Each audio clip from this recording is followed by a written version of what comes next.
তাহলে গতদিন বিসর্পণের পর আমরা আজ শুরু করতে চলেছি প্রবাহ থেকে।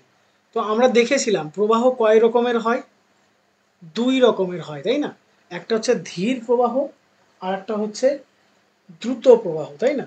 যেটাকে আমরা ধীর প্রবাহ আর একটা কি দ্রুত প্রবাহ। তো প্রথম আমরা ধীর প্রবাহ নিয়ে আলোচনা করব, তার আগে আমরা জেনে নেব যে প্রবাহটা কি। দেখো, প্রবাহ মানে তোমরা বুঝতেই পারছো, বেসিক্যালি যখন এরকম ধরো পাহাড়ের পার্বত্য অঞ্চল রয়েছে, তো এই পার্বত্য অঞ্চলের এখান থেকে যদি এই আবহ বিকারজাত পদার্থগুলো কিছুর সাথে মিশে বিশেষ করে যদি তুষার তুষার হতে পারে, বৃষ্টির জল হতে পারে, বৃষ্টির জল হতে পারে, অথবা তোমাদের নদী প্রবাহ হতে পারে, নদী প্রবাহ হতে পারে। তো এই যে উপাদানগুলো এর সাথে মিশে যখন প্রবাহের আকারে নিচের দিকে নেমে আসে, তখন সেটাকে আমরা কি বলি? বেসিক্যালি প্রবাহ বলে থাকি। এবং অবশ্যই এই পদার্থগুলো যে দ্রুত নেমে আসবে তা কিন্তু নয়, এখানেও কিন্তু ধীরে ধীরে নেমে আসবে, ধীরে ধীরে কিন্তু নেমে আসবে। এই যে প্রস্তর খণ্ডগুলো তোমরা দেখতে পাচ্ছ, কি অনুযায়ী না আমাদের ভূমির ঢাল অনুযায়ী। আমি বলেছিলাম যে আমরা যা কিছু পড়ব এখানে পুঞ্জিত ক্ষয়ের ক্ষেত্রে, সেখানে আমরা ভূমির ঢালকে রাখবো 1 নম্বরে, এবং পাশাপাশি 2 নম্বরে আমরা রাখবো কি বলেছিলাম? অভিকর্ষজ বল, তাই না? অভিকর্ষজ বল, বা যেটাকে আমরা বলি মধ্যাকর্ষণ শক্তি, এই দুটোকে কিন্তু আমরা রাখবো। তো ভূমির ঢাল বরাবর নেমে আসবে কিসের জন্য? না অভিকর্ষজ বলের জন্য নিচের দিকে নেমে আসবে।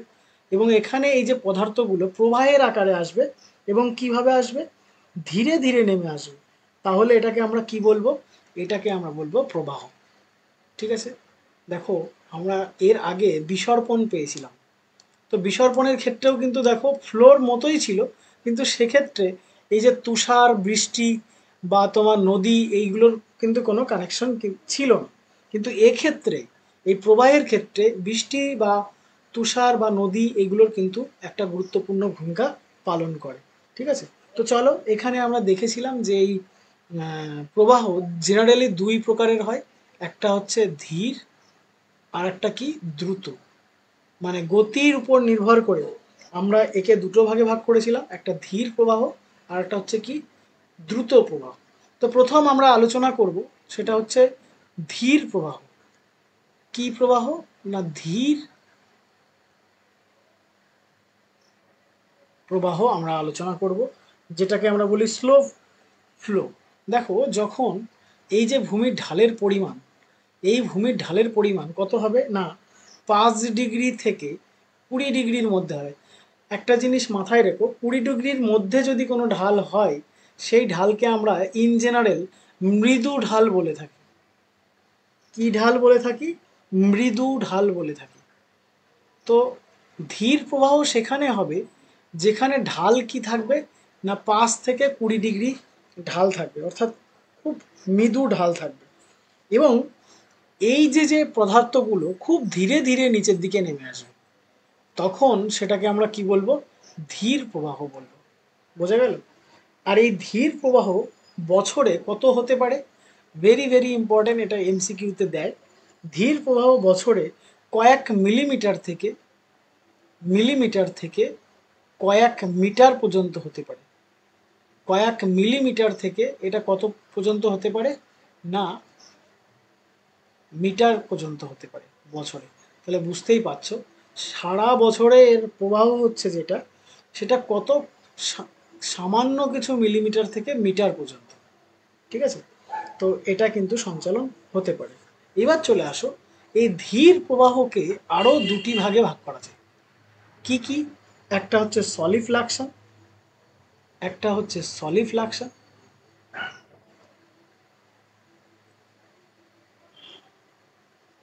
আর একটা কি আমাদের জলিফ্লাকশন বা জেলিফ্লাকশন।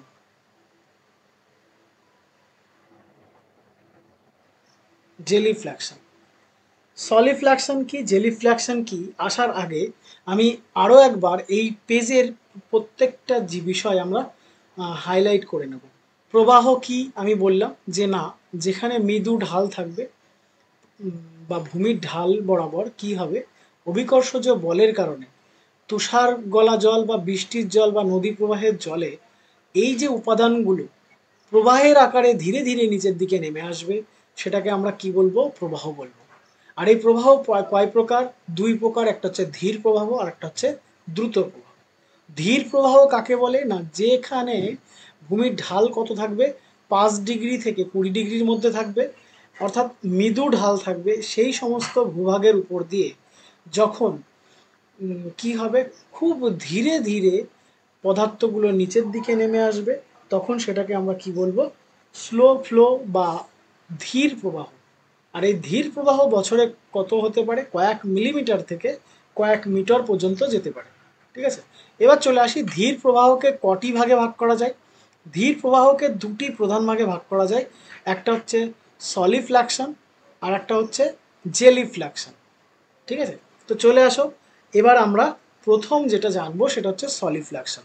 সলিফ্ল্যাকশন কি, দেখো এখানে যে দেখতে পাচ্ছ এই যে যে পদার্থগুলো নিচের দিকে নেমে আসছে, দেখো এগুলোর সঙ্গে কি রয়েছে, এগুলোর সঙ্গে কিন্তু ওয়াটার রয়েছে, এগুলোর সাথে কি রয়েছে না, এগুলোর সাথে কিন্তু জল মিশে আছে, জল মিশে আছে, সেই জন্য দেখো এগুলো কেমন ঝুলে ঝুলে আছে না, এগুলোকে বলা হয় সলিফ্ল্যাকশন লুপস।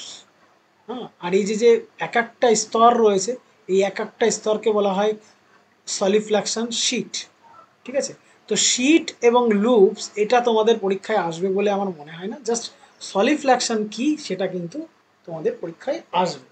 সলিফ্ল্যাকশন কি যদি আমরা বলি, দেখো আমরা দেখেছি সলিফ্ল্যাকশন কিসের মধ্যে পড়ছে না, সলিফ্ল্যাকশন আমাদের পড়ছে ধীর প্রবাহের মধ্যে।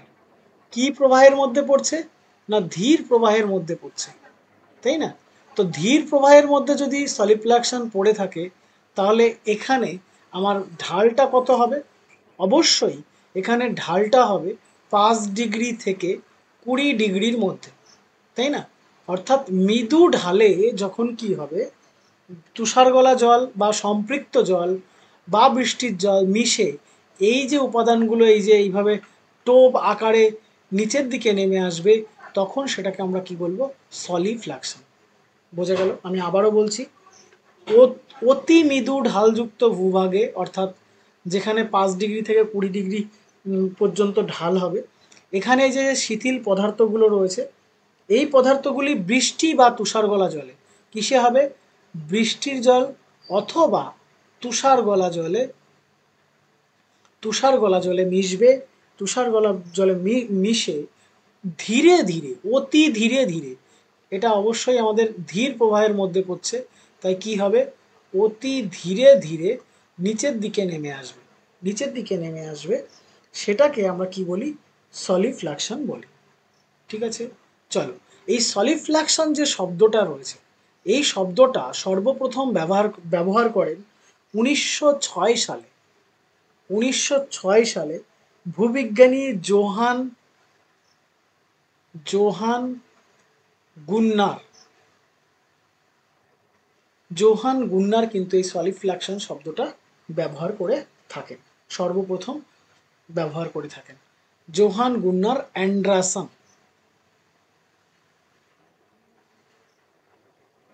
অ্যান্ডারসন বা আন্ডারসন। ঠিক আছে, চলো এবার আমরা এর যদি ক্যারেক্টারিস্টিক্সে চলে আসি, তাহলে দেখো অলরেডি কিন্তু আমরা ক্যারেক্টারিস্টিক্স আলোচনা করে ফেলেছি। কি কি ক্যারেক্টারিস্টিক্স দেখো একবার, কি কি ক্যারেক্টারিস্টিক্স দেখে নাও একবার। প্রথম কথা হলো এটা কি প্রবাহ, ধীর প্রবাহ, ধীর প্রবাহ। দ্বিতীয় কি, এখানে মৃদু ঢাল থাকে, মৃদু ঢাল মানে কত আমি তোমাদেরকে বলে দিয়েছি, ঢাল কি হবে, মৃদু ঢাল হবে, যেটা 5 থেকে 20 ডিগ্রির মধ্যে থাকবে, তাই না? আর এখানে ধারাবাহিকভাবে স্তরে স্তরে কি হবে, পদার্থগুলো নিচের দিকে নেমে আসবে। দেখো এখানে যদি আমরা দেখি, এখানে দেখো একটা স্তর, এই একটা স্তর, এই একটা স্তর, এই একটা স্তর, এই একটা স্তর, এইভাবে কিন্তু স্তরে স্তরে ধাপে ধাপে এটা নেমে আসবে। ঠিক আছে, হয়ে গেল।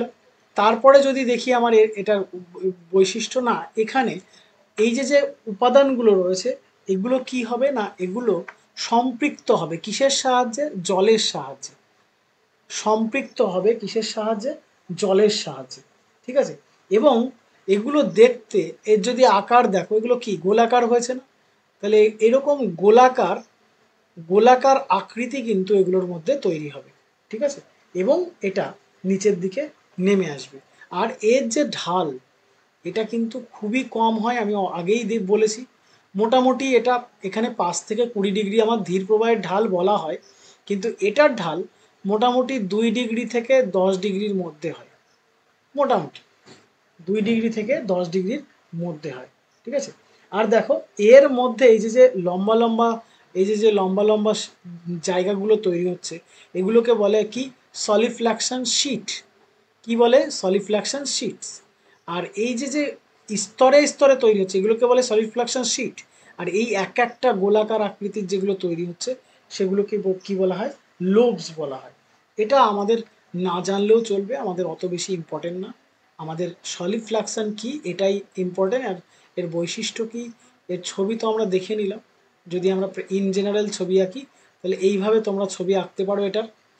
যদি এই ছবিটা আঁকতে সমস্যা হয়, তো তোমরা এইভাবে ছবি আঁকতে পারো। ঠিক আছে, এইভাবে এঁকে এটাকে দেখিয়ে দেবে এটা কি হচ্ছে না, সলিফ্ল্যাকশন হচ্ছে। ওকে, এইটুকু চিত্র দিলেই যথেষ্ট। চলো নেক্সট আমরা জানবো যে এটার উদাহরণ কোথায় আছে। ভীষণ ভীষণ ইম্পর্টেন্ট এই বিষয়টা, যে এর উদাহরণ কিন্তু পরীক্ষায় আসে, সলিফ্ল্যাকশনের উদাহরণ।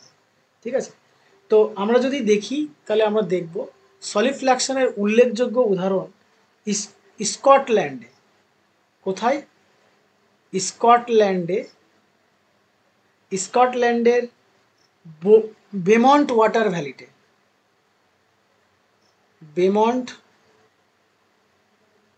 ওয়াটার ভ্যালিতে ভেরি ভেরি ইম্পর্টেন্ট, যে সলিফ্ল্যাকশন কোথায় দেখা যায় না, সলিফ্ল্যাকশন দেখা যায় দক্ষিণ স্কটল্যান্ডের বেমন্ট ওয়াটার ভ্যালিতে কিন্তু এটা দেখতে পাওয়া যায়। ঠিক আছে, এটা কি কারণে হয় যদি আমরা দেখি, এর কারণটা কি, কি কারণে এটা হচ্ছে। দেখো এটা কিন্তু বেসিক্যালি হিমবাহের যে প্রবাহ, হিমবাহের যে তীব্র উৎপাটন প্রবাহ, সেই প্রবাহের ফলে কিন্তু এটা হয়ে থাকে ম্যাক্সিমাম ক্ষেত্রে। তবে মাথায় রাখতে হবে সলিফ্ল্যাকশন কোথায় হয় না, হিমবাহ গঠিত অঞ্চলে। হিমবাহ যে অঞ্চলে প্রবাহিত হচ্ছে, সেই অঞ্চলে কিন্তু সলিফ্ল্যাকশন তীব্রভাবে দেখা যায় এবং বেশি আকারে দেখা যায়। ওকে, চলো এবার চলে আসো আমাদের জলিফ্ল্যাকশন। জলিফ্ল্যাকশন কি?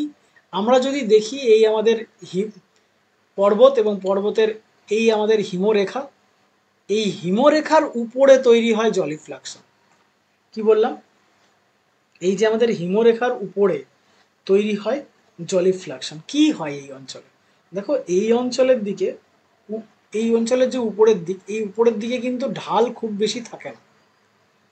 এই পর্বতের উপরে এর উপরের দিকটাতে ঢাল খুব বেশি থাকে না। হ্যাঁ, এখানে মৃদু ঢাল থাকে, মৃদু ঢাল থাকে। এবং এই মৃদু ঢাল থাকার সময় কি হয় না, যখন গ্রীষ্মকাল আসে, গ্রীষ্মকাল যখন আসে অর্থাৎ গরমের সময় যখন আসে, তখন কি হয়, এখানকার যে তুষার গলা জল, সেগুলো মানে বরফ কি হয়, গলে যায়, গলে নিচের দিকে পড়তে শুরু করে। এবং এই যে যে বছর বরফ নিচের দিকে পড়তে শুরু করছে, সাথে কি করে, এখানকার যে মৃত্তিকাস্থিত উপাদান বা এই পাহাড়ের যে উপাদান, সেগুলো নিয়ে নিচের দিকে নামতে থাকে। ঠিক আছে, এই যে নিচের দিকে নামতে আছে গ্রীষ্মকালে নামে, সেটাকে আমরা কি বলে থাকি, সেটাকে আমরা বলি জেলিফ্ল্যাকশন। জেলিফ্ল্যাকশন। তাহলে জেলিফ্ল্যাকশনটা কি না, যখন কোনো বরফাবৃত পর্বতে এই হিমরেখার উপরের অঞ্চলের দিকে কি হয় না, ঢাল মৃদু হয়, এবং গ্রীষ্মকালে এখানে বরফ গলতে শুরু করে।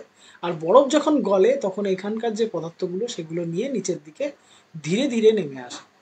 এই যে ব্যাপারটা, এটাকে আমরা কি বলে থাকি, জেলিফ্ল্যাকশন বা জলিফ্ল্যাকশন। ঠিক আছে, এটা এই শব্দটা কে প্রথম ব্যবহার করে? 1956 সালে বাউলিক, 1956 সালে বাউলিক সর্বপ্রথম কিন্তু এই জলিফ্ল্যাকশন শব্দটা কিন্তু ব্যবহার করে থাকে।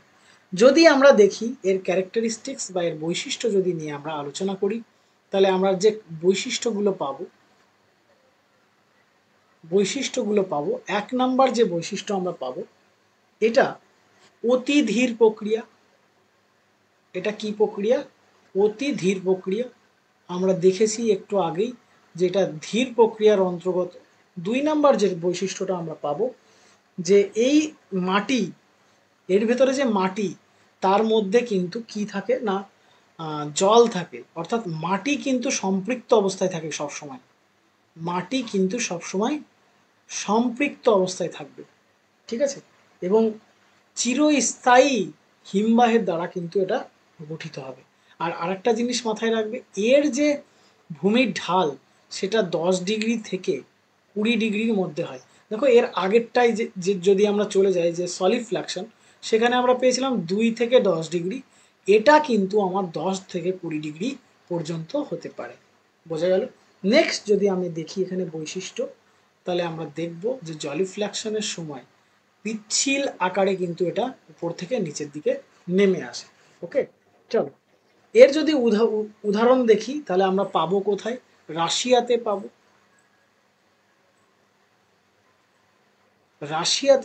রাশিয়ার পারমাফ্রস্ট অঞ্চলে।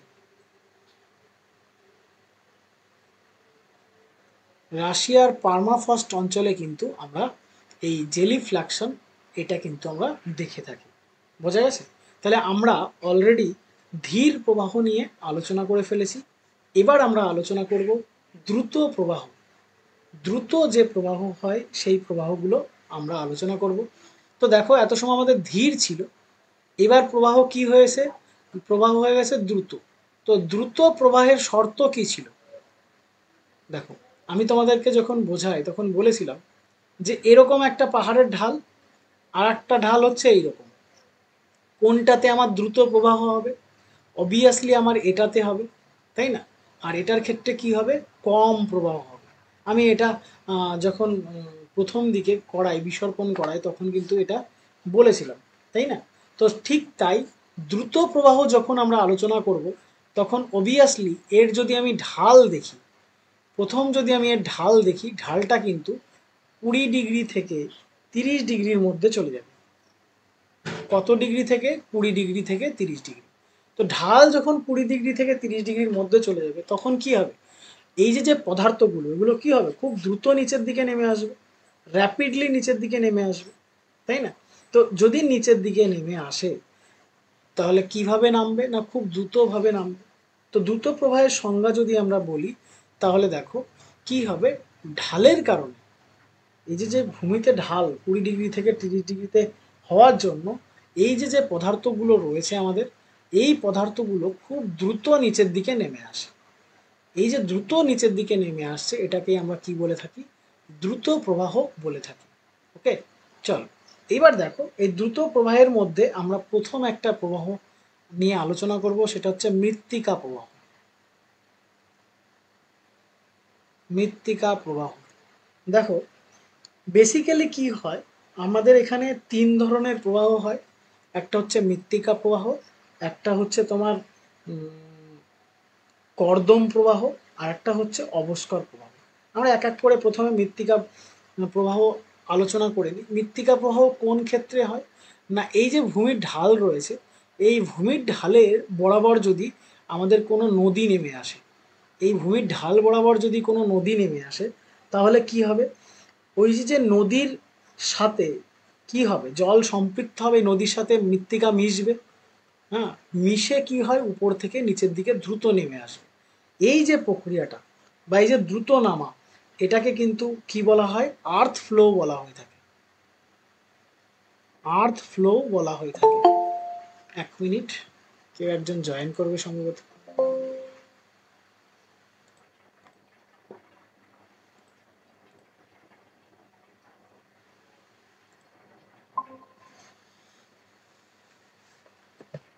লিপা এখন ঘুম ভাঙলো?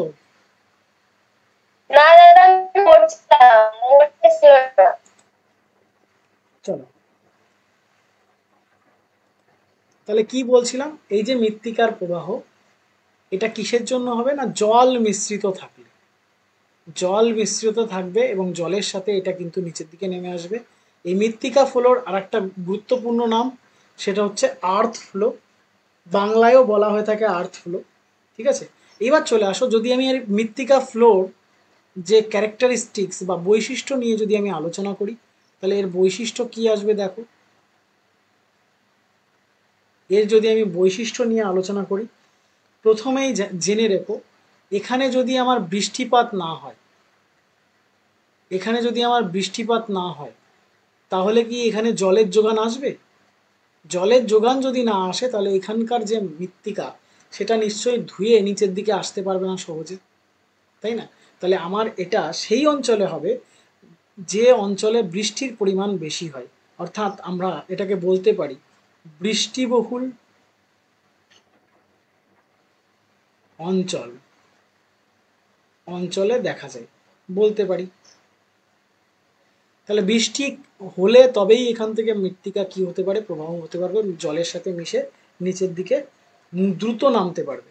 ঠিক আছে, আর এই যে প্রক্রিয়াটা, এই প্রক্রিয়ায় কিন্তু এই মৃত্তিকার কোনো বাধা মাঝে যে কোথাও থেমে থাকবে, এটা কিন্তু হয় না, একবারে দ্রুত নিচের দিকে নেমে আসে। ঠিক আছে, তারপর চলে আসি, এই যে বাহিত পদার্থ, এই যে যে জলের মাধ্যমে যে পদার্থটা বয়ে আসছে, এর মধ্যে কিন্তু কি কিসের প্রাধান্য থাকে না, এর মধ্যে কিন্তু জলের প্রাধান্য থাকে। হ্যাঁ, বা জলের উপস্থিতি কিন্তু থাকে, জেনারেল ব্যাপার। যখন জলের সাহায্যে নিচে নেমে আসছে, তার মধ্যে তো জল থাকবেই, তাই না? এক নাম্বার কথা। আর আরেকটা জিনিস মাথায় রাখতে হবে, এর মধ্যে কিন্তু কাদা বা তোমার অবস্কর, এগুলো কিন্তু খুব বেশি দেখতে পাওয়া যায় না। ঠিক আছে, শুধু মাটিই কিন্তু এখানে দেখতে পাওয়া যায়। আর এই যে ভূমির ঢালটা, এখানে কিন্তু মোটামুটি 20 ডিগ্রি উপরে হয়। কত ডিগ্রির বেশি হয়? 20 ডিগ্রির উপরে, উপরে চলে যায়। ঠিক আছে, যদি আমরা দেখি যে এই মৃত্তিকা প্রবাহ বা এই আর্থ ফ্লো আমাদের কোথায় কোথায় হয়, এক্সাম্পল যদি আমরা দেখি, তাহলে আমরা পাবো যে এটা জাপানে দেখতে পাওয়া যায়। জাপান, নিউজিল্যান্ড, নিউজিল্যান্ড, আয়ারল্যান্ড, এক কথায় যেখানে বৃষ্টির পরিমাণ বেশি, অর্থাৎ বৃষ্টিবহুল অঞ্চল, সেই সমস্ত অঞ্চলে এই মৃত্তিকা প্রবাহ কিন্তু আমরা দেখতে পাই। ওকে, চলো তারপরে চলে আসো, মৃত্তিকা প্রবাহের পরে কর্দম প্রবাহ। কর্দমের ইংরেজি হচ্ছে মাড, মাড ফ্লো বা কর্দম প্রবাহ। ভালো করে ক্লাসটা মনোযোগ সহকারে দেখো, এখানেই মুখস্থ হয়ে যাবে, এক্সট্রা করে তোমাদের পড়তে হবে না। আর আমি কোশ্চেন সেট দিলে সহজেই প্র্যাকটিস করতে পারবে। দেখো কর্দম ফ্লোটা কেমন, যদি আমরা পাহাড়ি অঞ্চল দেখি, এই ধরো একটা পাহাড়ি অঞ্চল, তো এই পাহাড়ি অঞ্চলে কি হয়, পার্বত্য যে ঢাল, এটা তো পাহাড়ের ঢাল, এই ঢালের খাতের মধ্যে দিয়ে, এর মধ্যে যদি কোনো খাত থাকে, সাপোজ ধরো এখানটা এরকম খাত হয়ে গেছে, হ্যাঁ, এখানটা এরকম খাত হয়ে গেছে, তো যদি এই যে যে খাত অঞ্চল থাকছে, এই জায়গাতে যে পার্বত্য যে খাত, এই খাদের মধ্যে দিয়ে কি হবে, কাদা মাটি, হ্যাঁ, এই খাদের মধ্যে দিয়ে কাদা মাটি যদি দ্রুত প্রবাহিত হয়, ধরো এই একটা খাদ হয়েছে, আর এইখানে একটা খাদ হয়েছে, এটা ধরো আর একটা খাদ, দাঁড়াও আমি বুঝিয়ে দিচ্ছি।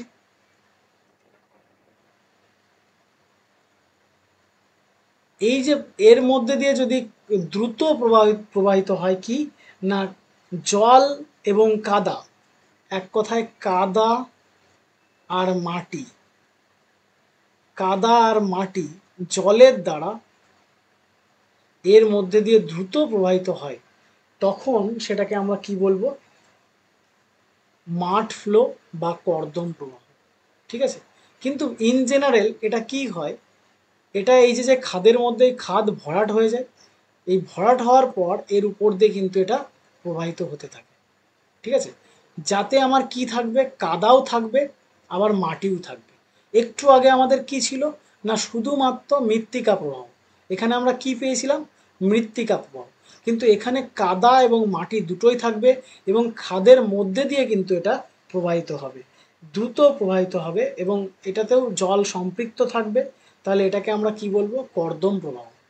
তোমরা যদি সহজে এটা মনে রাখতে চাও, কারণ তোমাদের তো এমসিকিউ, তোমাদের এত কিছু মাথায় রাখতে হবে না, জেনারেল জেনে রাখো এখানে আমার মৃত্তিকা প্রবাহ হতো, এখানে আমার কাদার প্রবাহ হবে, তবে হ্যাঁ কাদার সাথে সাথে অবভিয়াসলি এটাতে মাটিও থাকবে এবং বাকিটুকু সেম আমার কিসের মতো মৃত্তিকার মতো, না এর মধ্যেও জলের প্রাধান্য থাকবে, এই পদার্থের মধ্যেও কিন্তু এই যে কাদা প্রবাহ যখন হবে এর মধ্যেও কিন্তু জল জল থাকবে, বোঝা গেল।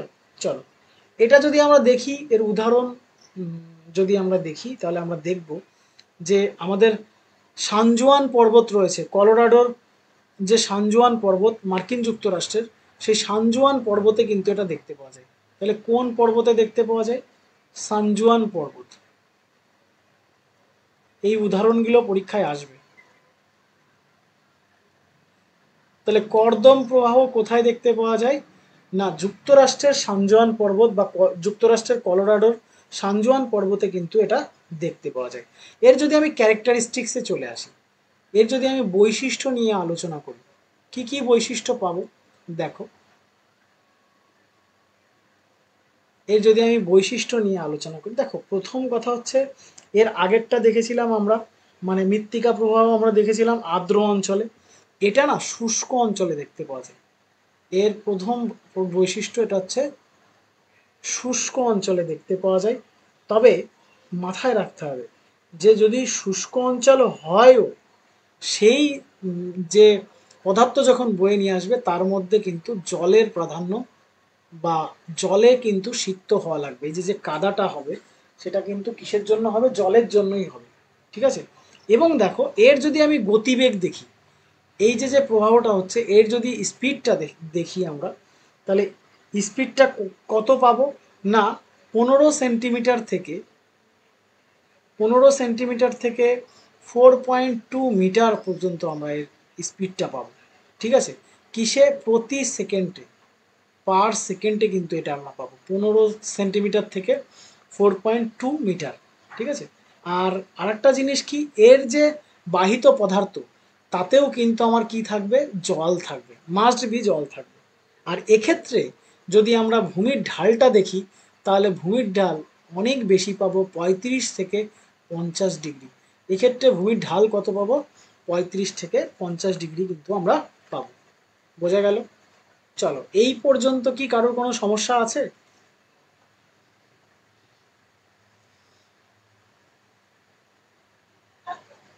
না দাদা। ওকে, থ্যাংক ইউ। চলো নেক্সট, তাহলে কর্দম প্রবাহ হয়ে গেল। এখান থেকে আমাদের লাস্ট যেটা রয়েছে সেটা হচ্ছে ডেব্রিস ফ্লো বা অবস্কর প্রবাহ।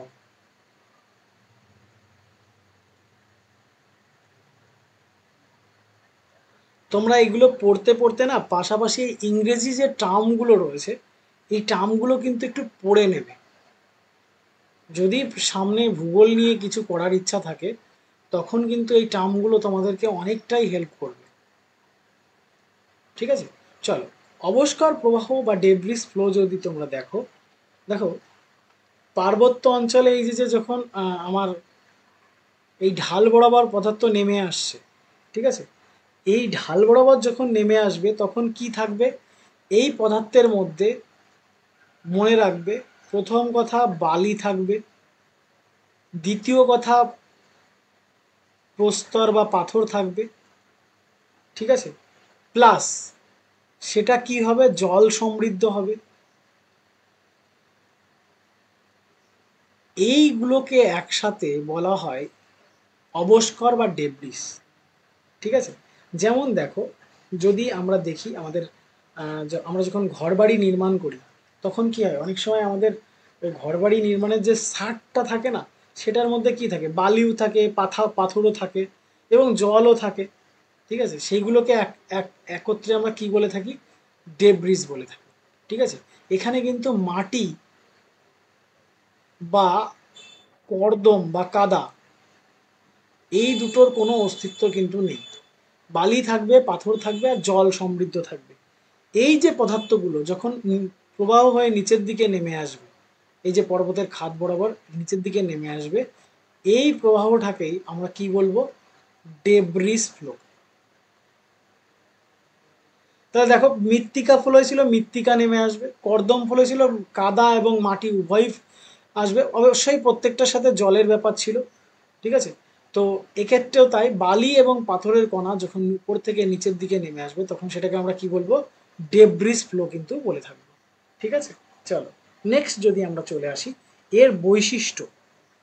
এর যদি বৈশিষ্ট্য চলে আসি, সিমিলার। দেখো এটার বৈশিষ্ট্য না অনেকটা কর্দম প্রবাহের মতো। এটার যে বৈশিষ্ট্য সেটা অনেকটা কিসের মতো? কর্দম প্রবাহের মতো। এক নাম্বার, এটারও গতিবেগ কিন্তু 15 সেন্টিমিটার থেকে 4.2 মিটার পার সেকেন্ড হয়ে থাকে। তাহলে বুঝতেই পারছো গতিবেগ একদম সিমিলার টু কার মতো? না, কর্দম প্রবাহের মতো, ঠিক আছে? আর এর যে ভূমির ঢাল, এর ভূমির ঢাল কিন্তু ওইটার তুলনায় অনেক কম হয়। এটার ভূমির ঢাল 15 ডিগ্রির কাছাকাছি হয়, বা 15 ডিগ্রির থেকে কম হয় ভূমির ঢালটা। ওখানে তো 35 থেকে 40 ছিল, 50 ছিল, এটার ভূমির ঢাল কিন্তু অনেক কম হয়। আরেকটা জিনিস, এটাতে জল থাকে কিন্তু জলের পরিমাণ খুব কম থাকে। কিসের পরিমাণ? জলের পরিমাণ কিন্তু খুব কম থাকে, ঠিক আছে? আর এটাতে যে পদার্থগুলো আমরা বয়ে নিয়ে আসি, বা যে পদার্থগুলো বয়ে আসে, সেটা কি? বালি আর কি? পাথর। বালি আর প্রস্তর কিন্তু এটাতে আমরা মানে নিচের দিকে বয়ে আসে, ঠিক আছে? চলো নেক্সট আমরা জানবো, সেটা হচ্ছে ধস বা স্লাইড সম্পর্কে। ধস তোমরা সকলেই জানো যে পাহাড়ি অঞ্চলে বৃষ্টিপাতের সাথে সাথে হঠাৎ করে যে পাহাড়ের যে স্তর সেটা যদি নিচের দিকে নেমে আসে তখন সেটাকে আমরা কি বলে থাকি? ধস বলে থাকি, তাই না? তো চলো ধস নিয়ে আমরা একটু আলোচনা করব। ধসের ইংরেজি হচ্ছে স্লাইড।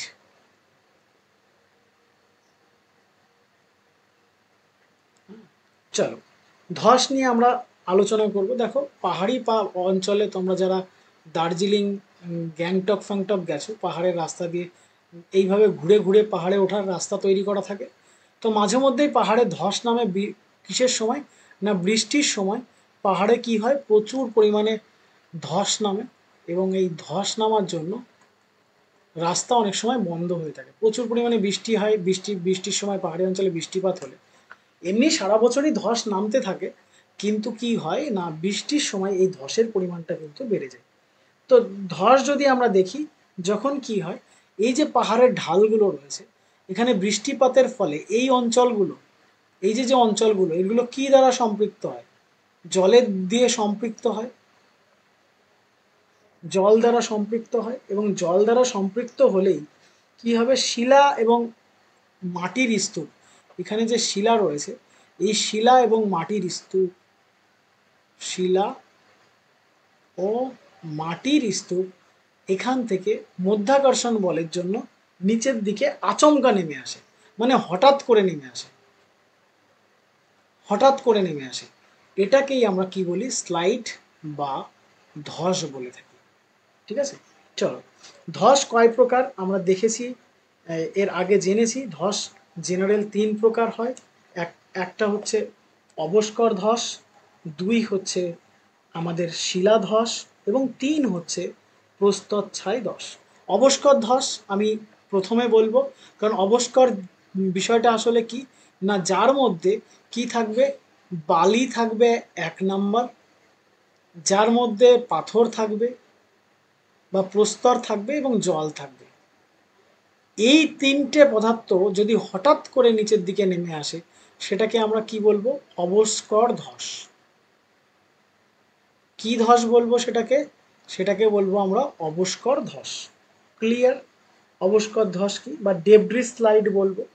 এর যদি আমি গতিবেগ দেখি, এর যদি আমি স্পিডটা দেখি বা গতিবেগ যদি আমরা দেখি, এই অবস্কর ধসের গতিবেগ, তাহলে এর গতিবেগ অলমোস্ট 100 মাইলের কাছাকাছি।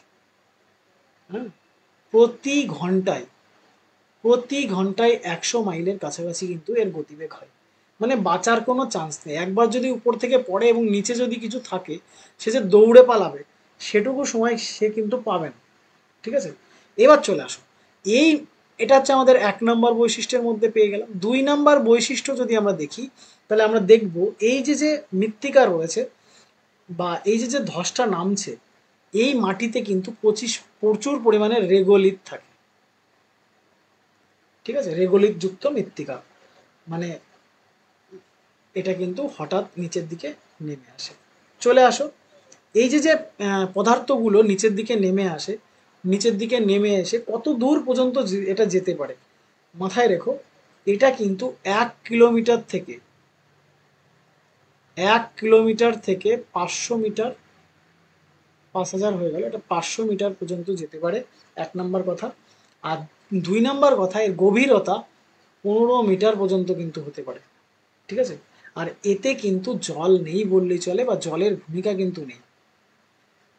জল দ্বারা প্রথমে এটা সিক্ত হবে, সিক্ত হয়ে এটা এখানে মাটি আগলা হবে, সব ঠিক আছে, কিন্তু এ যখন নিচের দিকে নেমে আসবে তখন কিন্তু এর প্রবাহ পথে জলের কোনো ভূমিকা নেই।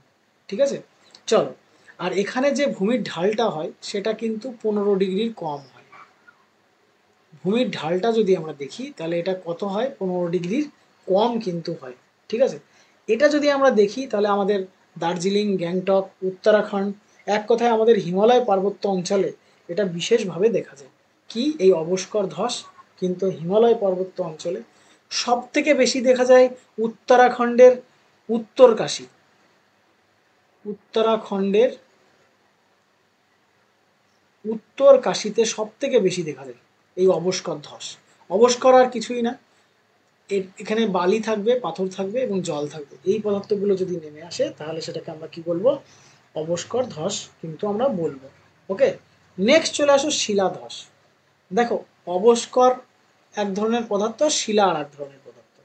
তো পার্বত্য অঞ্চলের যে খাড়া ঢাল থাকবে শিলার ফাটল বরাবর, এই যে পার্বত্য অঞ্চল, আমরা চলে আসো পরের পাতায় চলে আসি, রক স্লাইড,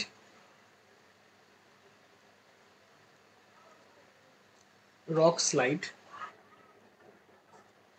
বা শিলাধস। দেখো, পার্বত্য অঞ্চলে যখন ফাটল বরাবর, হ্যাঁ, ডাইরেক্ট শিলাখণ্ড নিচে নেমে আসবে। ডাইরেক্ট কি না, শিলাখণ্ড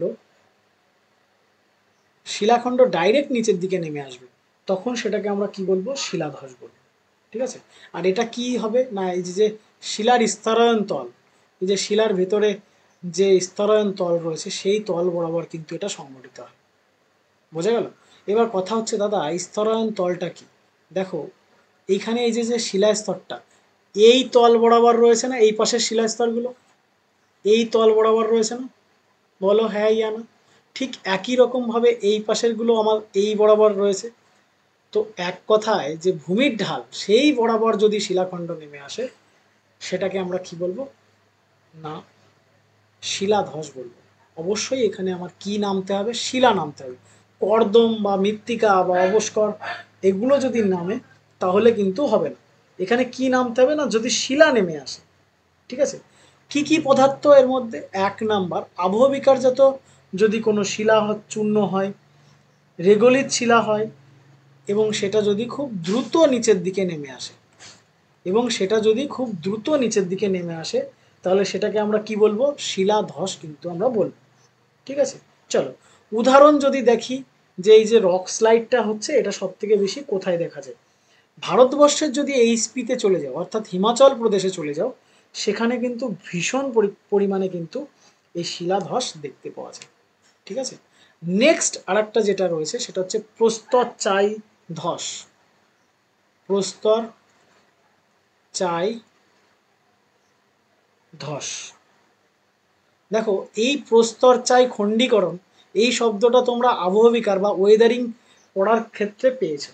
এখানে কি হবে না, পাথরের বিশাল বিশাল খণ্ড, পাথরের বিশাল বিশাল খণ্ড ডাইরেক্টলি নিচের দিকে পড়বে পাহাড় থেকে, পাথরের বিশাল বিশাল বড় বড় চাই নিচের দিকে নেমে আসবে ধস আকারে। সেটাকে আমরা কি বলি, প্রস্তরছাই ধস বা block slide. Block slide. Very very important block slide কি, কোথায় দেখা যায়, এটা কিন্তু পরীক্ষায় আসে। ঠিক আছে, আমাদের হিমালয় পার্বত্য অঞ্চলে এই ব্লক স্লাইড কিন্তু দেখা যায়, বিশেষ করে কাশ্মীর পার্বত্য অঞ্চলে। ঠিক আছে, চলো। আর এখানে এই বড় বড় পদার্থ কিন্তু খুব দ্রুত নিচের দিকে নেমে আসে। ঠিক আছে, এখানে বড় বড় পদার্থগুলো খুব দ্রুত কিন্তু নিচের দিকে নেমে আসে। ওকে, চলো। এরপরে আমরা চলে আসবো স্ল্যাম্পে। স্ল্যাম্পে যাওয়ার আগে তোমাদের কাছে একবার শুনে নেব, স্লাইডে কোনো বিষয়ে তোমাদের কি সমস্যা আছে বলো।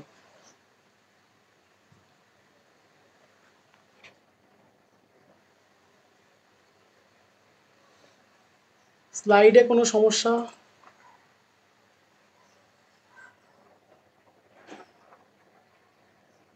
আছো কেউ লাইনে? না দাদা। ওকে, চলো। লিপা সুপর্ণা আছো, চলো।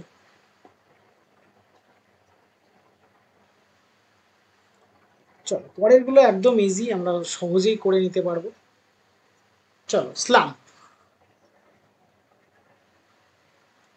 স্ল্যাম্প স্ল্যাম্প এটাকে বাংলাতেও স্ল্যাম্পই বলা হয়ে থাকে। কি হবে যদি কোনো জায়গায় ভূমি এরকম বাঁকা হয়, ধরো পাহাড় থেকে এইভাবে পাহাড়ে উঠছে, বা এইভাবে ভূমি যদি কোথাও বাঁকা হয়, হ্যাঁ মানে এইরকম অ্যাকচুয়ালি, এইভাবে যদি কোথাও ভূমি বাঁকা হয়, ঠিক আছে, তো এখানে ভূমিতে যদি জল সম্পৃক্ত হয়, সেই বৃষ্টির ব্যাপার, এখানে যদি জল সম্পৃক্ত হয় বা বৃষ্টির জল পড়ে, তখন কি হবে না, এইখানকার যে পদার্থগুলো রয়েছে, হ্যাঁ, আবর্তন সহ অত্রি, এই এই যে যে পদার্থগুলো এখান দিয়ে যখন নামবে, তখন কি হবে, অতি দ্রুত নামবে না? কারণ কি, কারণ দেখো, সমতল জায়গা বা এইরকম ঢাল বরাবর যদি তুমি জল ছেড়ে দাও, তাহলে জলটা সহজেই এদিক দিয়ে প্রবাহ হয়ে নিচের দিকে নামবে। কিন্তু যদি এই বরাবর জল ছাড়ো, তাহলে কি হবে, এইভাবে লাফিয়ে লাফিয়ে আসবে এবং অতি দ্রুত আসবে, বলো তাই তো? তো এই যে অতি দ্রুত নামাকে, এই যে পদার্থগুলো খুব দ্রুত নামছে, যখনই এরকম এবড়ো খেবড়ো হবে, তখনই কি হবে, এইখানে দ্রুত নামবে পদার্থগুলো, এখানে কিন্তু কম দ্রুত নামবে। তো এখানে অতি দ্রুত এই যে পদার্থগুলো নিচের দিকে নামা, এই ব্যাপারটাকেই বলা হয় স্লাম্প। এক কথায় লাফিয়ে লাফিয়ে যে পদার্থগুলো নামছে, এটাকেই বলা হয় কি, স্ল্যাম্প। ঠিক আছে, আর এই স্ল্যাম্প মাস্ট বি, স্ল্যাম্পের ক্ষেত্রে মাস্ট বি ভূমিভাগ কি হওয়া লাগবে, ভূমিভাগ কি হওয়া লাগবে, স্ল্যাম্পের ক্ষেত্রে ভূমিভাগ অবশ্যই বক্রতাযুক্ত হতে হতে হবে, মানে এই যে বাঁকা হতে হবে, বক্রতাযুক্ত কিন্তু হতে হবে, মাস্ট বি, মেবি না, অবশ্যই এখানে আমাদের কি হতে হবে, বক্রতাযুক্ত হতে হবে। বোঝা গেল? চলে আসো। আর এই যে যে ঢালটা, এটা কিন্তু অনেকটাই খাড়া হবে, নর্মালি 30 থেকে 50 ডিগ্রির মধ্যে এই ঢালটা খাড়া হওয়া লাগবে, এবং পাশাপাশি এটা কি হওয়া লাগবে, বক্রতাযুক্ত হওয়া লাগবে। এই যে এখানে লাফিয়ে লাফিয়ে যে দ্রুত আমাদের পদার্থগুলো নিচের দিকে নেমে আসছে, এটাকে কি বলা হয়, স্ল্যাম বলা হয়। ঠিক আছে, আর এই স্ল্যামকে যে ক্লাসিফাই করেছে তার নাম হচ্ছে হাচিনসন। হাচিনসন স্ল্যামকে ক্লাসিফাই করেছে, কয় ভাগে ভাগ করেছে স্ল্যামকে, আমরা দেখেছি স্ল্যামকে হ্যাচিনসন 3 ভাগে ভাগ করেছে। প্রথম যেটা ভাগ করেছে সেটা হচ্ছে একক স্ল্যাম। হ্যাঁ, এই একক স্ল্যাম কি না, এই যে এখানে দেখো আমাদের কি আছে না, বক্রতা তো অনেকগুলো রয়েছে, তাই না? আর এই যে যে বক্রতা অনেকগুলো রয়েছে, অনেকবার বেঁকেছে, এ প্রথম যে স্ল্যাম বা একক স্ল্যাম যেটা, একক স্ল্যাম যেটা, একক স্ল্যাম্পের ক্ষেত্রে বক্রতা খুব বেশি থাকবে না, এবং এই যে যে খাড়া ঢালটা, এটাও খুব বেশি থাকবে না। 1 নাম্বার কথা, বক্রতা তো থাকবেই না খুব বেশি, এইরকম ধরো বক্রতা আছে একক স্ল্যাম্পে, একটা মাত্র বক্রতা আছে, আর এর ঢাল খুব বেশি খাড়া হবে না। বোঝা গেল? যদি আমরা চলে আসি তারপরে বহু স্ল্যাম্প, একক স্ল্যাম্প হয়ে গেল, যদি আমরা দেখি বহু স্ল্যাম্প, বহু স্ল্যাম্প কাকে বলবে না, এই যে যে বক্রতা, এগুলো কি থাকবে, অনেকগুলো থাকবে, ঠিক আছে, এবং এটা অত্যন্ত খাড়া হবে, তাহলে সেটাকে আমরা কি বলবো, বহু স্ল্যাব, ঠিক আছে। আর যদি আমরা কোনো স্ল্যাম্পে দেখি যেখানে অনেক এরকম অজস্র এরকম রয়েছে, ঠিক আছে, অজস্র রয়েছে, প্লাস এটা অত্যন্ত খাড়া, সেটাকে আমরা কি বলবো, ক্রম পর্যায়ক্রমিক স্ল্যাম্প, ক্রম পর্যায়ক্রমিক স্ল্যাম বলবো। তাহলে এটা হয়ে গেল আমাদের সি। আমি আবারও চলে আসি, স্ল্যাম কি জিনিস। স্ল্যাম হচ্ছে এরকম বক্রতাযুক্ত অঞ্চলের মধ্যে দিয়ে যখন আমাদের পুঞ্জিত ক্ষয় হবে বা বিভিন্ন পদার্থগুলো নিচের দিকে দ্রুত নেমে আসবে, তাকে আমরা কি বলবো, স্ল্যাম্প বলবো। আর স্ল্যাম্পে ভূমি বক্রতা থাকতে হবে, এর যে ঢাল সেটা 30 ডিগ্রি থেকে 50 ডিগ্রির মধ্যে হওয়া লাগবে। আর এটা কে বলেন, এই যে যে ভূমি ইসলামকে 3 ভাগে ভাগ করেন কে, হাচিনসন ভাগ করেন। কি কি, একক স্লাম, যেখানে এই যে যে বক্রতা এটা মাত্র একটা কি দুটো মানে খুব কম থাকবে, তাকে আমরা কি বলবো, একক স্লাম। যেখানে এই বক্রতা অনেক বেশি থাকবে এবং এই ঢালটা অনেক বেশি হবে, এখানে ঢাল কম হবে, এখানে ঢাল কম হবে, এখানে ঢাল বেশি হবে, এটাকে বহু স্ল্যাম বলবো। আর পর্যায়ক্রমিক স্ল্যাম, যেখানে প্রচুর সংখ্যক এরকম এবড়ো খেবড়ো একা বেঁকা ভাবে উপরের দিকে উঠে যাবে বা উপর থেকে নিচে পদার্থগুলো নিচের দিকে আসবে, এই যে যে ব্যাপারটা, এটাকে আমরা কি বলবো, ক্রম পর্যায় স্ল্যাম। ওকে, চলো এরপর আমরা শিখব ফল বা প্রপাত। ফল বা প্রপাত, ফল বা প্রপাত একদমই ইজি একটা জিনিস। যখন কোনো মাধ্যম ছাড়া কোনো কিছু উপর থেকে নিচে পড়ে, যেমন তোমরা জলপ্রপাত শুনেছো, তাই না? তো যখন যেমন তোমরা কি শুনেছো, জলপ্রপাত শুনেছো, ঠিক একই রকম ভাবে ধরো পাহাড় এখান থেকে এইভাবে রয়েছে, তো এখান থেকে কোনো পদার্থ মাধ্যম ছাড়া এখানে নিচে নেমে আসছে, তো এই বডির সঙ্গে কোনো কানেকশন হবে না, ডাইরেক্ট এখানে নিচে নেমে আসবে, এটাকেই আমরা কি বলবো, প্রপাত। এই যে ঘটনাটা, এই ঘটনাটাকে আমরা কি বলবো, প্রপাত। ওকে, চলো এবার দেখো প্রপাত কি, কয় প্রকার।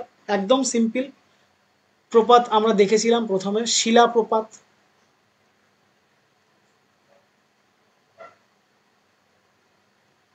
শিলা প্রপাত। শিলা প্রপাতের ক্ষেত্রে কি না, কিছুই না, এখান থেকে কি পড়বে, শিলা যদি পড়ে, এখান থেকে যদি শিলা নিচের দিকে পড়ে, তাহলে আমরা সেটাকে কি বলবো, শিলা প্রপাত বলবো। ওকে, এখান থেকে যদি মৃত্তিকা পড়ে, মৃত্তিকা যদি এইভাবে পড়ে, তাহলে আমরা সেটাকে কি বলবো, মৃত্তিকা প্রপাত। বোঝা গেল? তাহলে আমরা এখান থেকে কি কি পাচ্ছি, শিলা প্রপাত পাচ্ছি, মৃত্তিকা প্রপাত পাচ্ছি, আর কি পাচ্ছি, অবস্কর, ডেব্রিস। অবস্করটা কি ছিল না, যেখানে বালি থাকবে, পাথর থাকবে, জল থাকবে, তাই না? তো এই তিনটে জিনিস যদি নিচে একসাথে পড়ে, সেটাকে আমরা কি বলবো, অবস্কর প্রপাত। ওকে, ক্লিয়ার? তাহলে প্রপাত কি, যখন কোনো মাধ্যম ছাড়া, দেখো এখান থেকে যদি এই পদার্থ এই বডির সঙ্গে মানে এই যে পাহাড়ের বডির সাথে যদি কানেকশন না করে, মানে কোনো টাচ না করে নিচের দিকে পড়ে, কানেকশন না হয়ে যদি নিচের দিকে এই পদার্থগুলো পড়ে, সেগুলোকেই আমরা কি বলবো, প্রপাত বলবো। এক নম্বর কথা, প্রপাত কয় প্রকার, প্রপাত 3 প্রকার।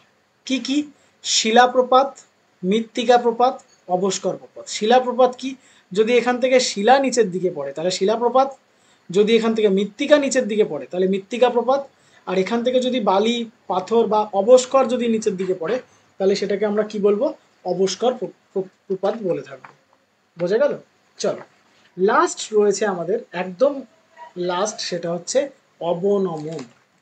লাস্ট যে উপাদানটা আমাদের মধ্যে রয়েছে সেটা হচ্ছে কি, আমরা 6টা মোট পেয়েছিলাম, তার মধ্যে আমাদের একদম শেষ যেটা, সেটা হচ্ছে আমাদের অবনমন। অবনমন মানে কি, হয়ে যাওয়া, বসে যাওয়া। সাপোজ তোমাদের কারোর বাড়ি, ঘর করেছে, এখন ঘরটা একদিকে হেলে গেছে, তার মানে কি, ঘরের এক সাইড নিচের দিকে বসে গেছে, এই যে ব্যাপারটা, এটাকে কি বলা হয়, অবনমন বলা বলা হয়। তাহলে কোনো পার্বত্য অঞ্চলে, হ্যাঁ, কোনো পদার্থ প্রবাহ হবে না, কিন্তু তা সত্ত্বেও একটা অঞ্চল, একটা বিশাল অঞ্চল নিচের দিকে যদি বসে গিয়ে থাকে, তাহলে সেটাকে আমরা কি বলবো? সেটাকে কিন্তু আমরা বলবো অবনমন। ঠিক আছে, বা বসে যাওয়া। এবার দেখো এই অবনমন দু কারণে হয়। অবনমন জেনারেলি দুই প্রকারের হয়। যদি ফার্স্ট অফ অল দেখি, এক নাম্বার সেটা হচ্ছে, ধরো শিলাস্তরটা এরকম বড় ছিল, কোনো কারণে এখানে ভেঙে গেছে, হ্যাঁ, ভাঙন হলো, এবং ভাঙনের ফলে এটা বসে গেল। তাহলে এটা এটা আমাদের হচ্ছে এক ধরনের অবনমন, ভাঙন যেটাকে আমরা বলছি।